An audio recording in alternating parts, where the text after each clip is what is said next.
Hey BC, it's 1:18 in the morning after my gig. Wonder if I can get that light right. I hate that. I think it's my shirt that's making me all yellow. If I turn this on, what will it do? Okay. Turn it off. Set correct the light.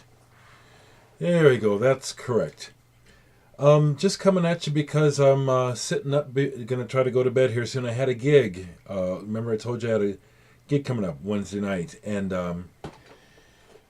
wow, I had a hell of a gig tonight, people.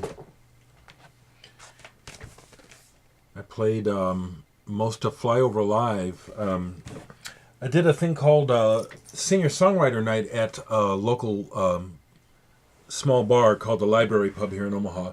I shared the night with Dave Manelli. I had never played with him before, but it really worked, and I really enjoyed Dave's music. We both played two sets. I played one at 8, then he played at 9, then I played at 10, then he played at 11. And we packed the bar. I don't know how many hundreds of people there was there. And the guy that runs the singer-songwriter night, Mark Manor, longtime fan of mine, he said that this was the biggest night they've ever had. It was this is the biggest turnout they'd ever had, and it was really neat. It feels like, I don't know if it was necessarily a turnaround or a crossover or something, but it sure felt special. I made enough money to pay my my car insurance for the year. These are the kind of things I'm needing to do. I sold records. I made this is funny. I actually made these CD versions of Flyover just to be ready for the show that I just played, thinking, oh, I won't sell any records, I'll sell CDs. I didn't sell any CDs, I sold records. Fantastic night.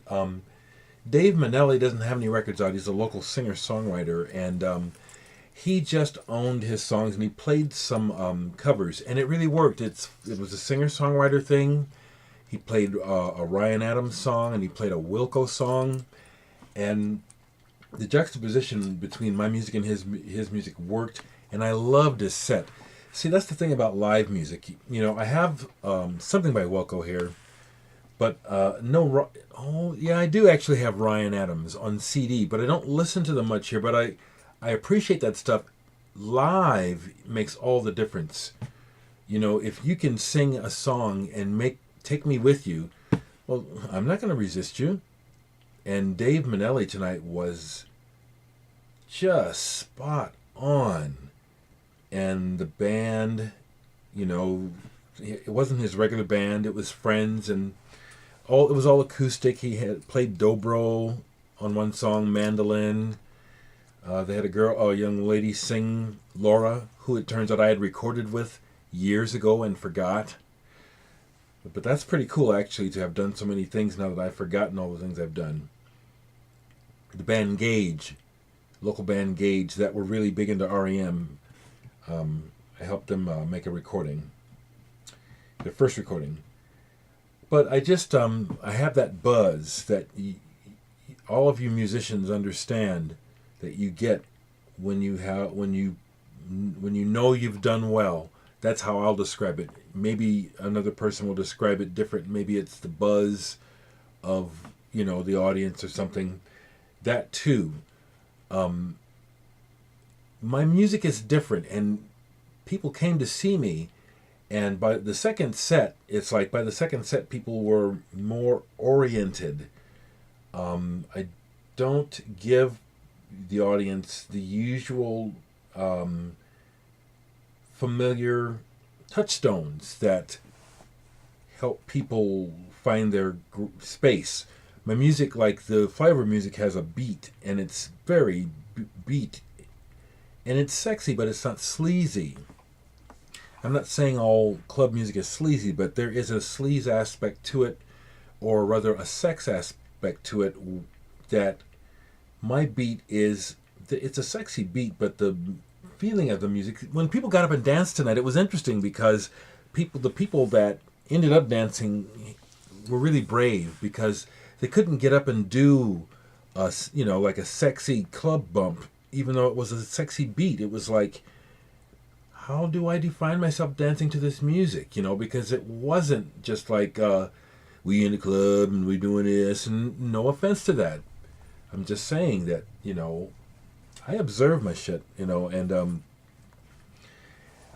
that's why I like to do it, the interaction of it. And it's like the music, there's a positiveness to the music. It's not dark.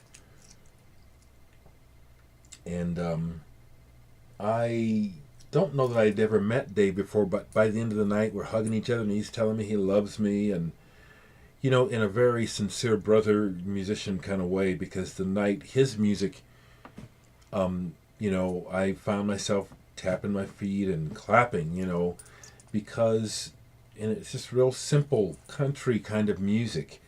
Listening to the words, you know what I'm saying? Dave made us care.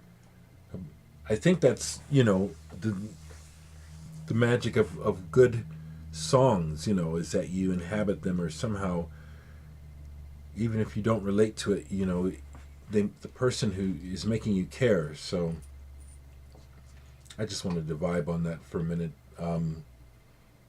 I was really pleased. I sold 4 albums, I sold 4 flyovers, and I sold a nice.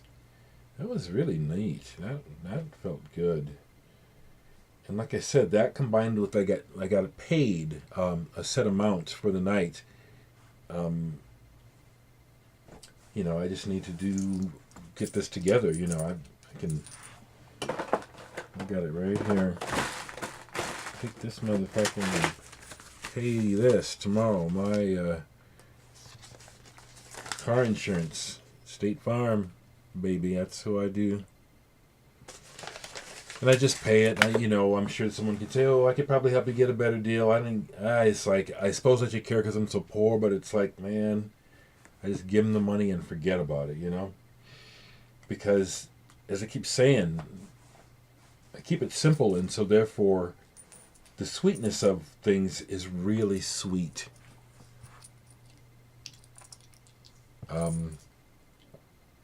I only had a few people come that I knew tonight. It was all these people came. It was a bunch of Dave's people, but a lot of people came to see what I'm about. It was great. It really was. And just wanted to share that with you. So I got to try to. I don't have to really try to do anything. It's just more like I like the routine. I don't want to sit up until sunrise, and that's what can happen sometimes when you're all buzzed off of a show. Like when I played with Rick Agnew of the Adolescents, D.I., Christian Death, the original bass player for Social Distortion, okay? When I did a couple of gigs with him here in Omaha, we had it set up that he could stay at with one of the other band members because the other band members have nice houses. A couple of them have some pretty swank middle-class houses.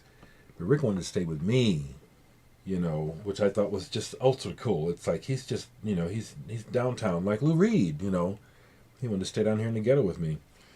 And after the show that we played here in Omaha, we stayed up till sunrise and talked and babbled and just really got tight. And I finally had to sign off. I said, "God damn it, Rick, I want to get in bed before the before the day starts to lighten, And so I put on Cigaros, the one that's live with the live DVD. It's in black and white.